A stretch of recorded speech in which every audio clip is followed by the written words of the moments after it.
نو کتونکو درته موږ صرف مخه ښایو، شا نشته. دا کله خلک کله رارسي یو څه ټیم رارسي، خو دا منډې وهلې کېږي. څوک چې حج له تللي دي او سپین سرونه ورته ښکاري، خو نن صدر صاحب هغه د انډیا ټوټان نن به دا خو ویني په دې میډیا به ویني که نه، څه وکړل، څه ګټه؟ حلب خان به هغوی په هغوی په څه کار شته؟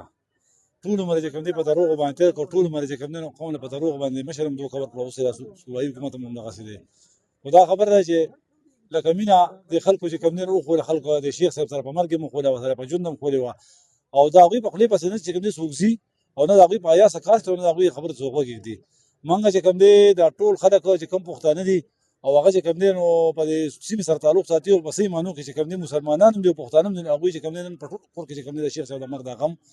خو زه اوس هم دا یو خبره کوم چې په دې غم باندې چې کوم دی هم د هغوی څه کار نه وي، ځکه چې د هغوی په هېڅ کار نشته، د هغوی نه په شرم کار شته، نه په حیا کار شته، نه په پښتو کار شته، نه په غیرت کار شته. خو بې شرمه خلک دي، د هغوی خو زه هم ذکر هم نه دی په کار، بس موږ د خپل دوکو درد کې یو، او الله تعالی چې کوم دی نو به شیخ صاحب دا ته جنت ورکړي، او الله تعالی د هغه دا کوم چې کوم دی خدمات د دین دپاره د مذهب دپاره ټول عمر کړي دي، د هغې حوصله چې کوم دی باید غونډ نشنغل باندې خصوصا هم په دې کلي باندې کېښودې کړي، او دغسې یو بله هستي خدای پاک په تورمزو کې پیدا کړي چې مخکې شو بیا تورمزال او د اشنغل وبسي شي. ګرانو کتونکو، اسلام آباد، لاور، بیا پښتونخوا د هرې ضلعې دې وخت کې په دې ځای کې خو تاسو ګورئ نو موږ پکې د مختلفو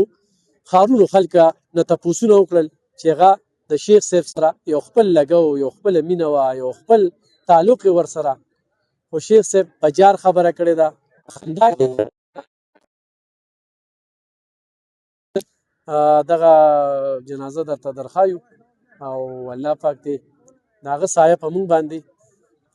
پاتې کړي، او هغه دغه د جنت زیری دی چې 40 ورځې ووایي چې 40 کسان ووایي چې دا ښه سړی دی، دا په لکونو تعداد کې خلک چې کوم دی د هغه عقیدتمند را روان دي، او د پښتونخوا په تاریخ کې